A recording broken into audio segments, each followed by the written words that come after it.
Les plugins Joomla sont utilisés par exemple par les éditeurs de texte, les modules, les composants de recherche et bien d'autres. Dans ce tutoriel, nous allons voir comment un plugin interagit avec le système. Veuillez tout d'abord accéder à la page de gestion des plugins depuis le menu Extensions, puis Gestionnaire des plugins. Cette page vous liste tous les plugins installés dans votre système. Certains sont activés, d'autres pas. Nous retrouvons par exemple les plugins d'authentification. Actuellement, l'authentification se fait au travers de Joomla, mais vous pourriez très bien permettre l'identification au travers des paramètres Gmail en activant ce plugin et en désactivant celui-ci. Pour bien comprendre à quoi servent les plugins, je vous laisse par exemple désactiver le plugin Editor Button Image,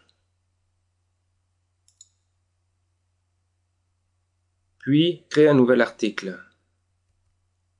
J'accède au menu Contenu, puis Gestion des articles, et clique sur le bouton Nouveau. Comme vous pouvez le voir, en bas de la zone de saisie, le bouton permettant d'ajouter des images n'est plus présent. Je retourne à la page de gestion des plugins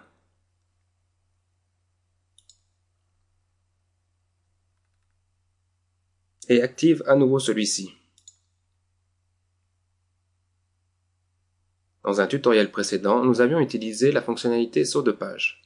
Pour illustrer cette fonctionnalité, j'accède au site, puis clique sur le lien « Lire la suite » de l'article contenant des sauts de page. Celui-ci contient bien une table d'index qui me permet de passer d'un saut de page à l'autre.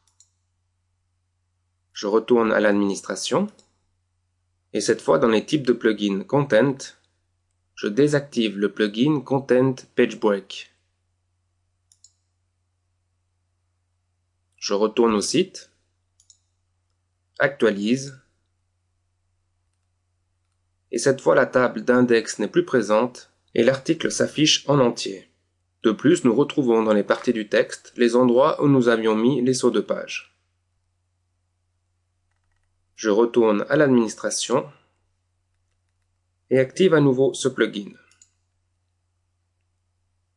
En plus de pouvoir les activer et les désactiver, certains plugins possèdent des paramètres que vous pouvez modifier.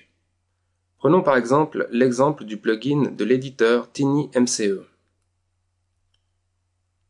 Je clique sur celui-ci et sur la droite, vous retrouvez les paramètres du plugin.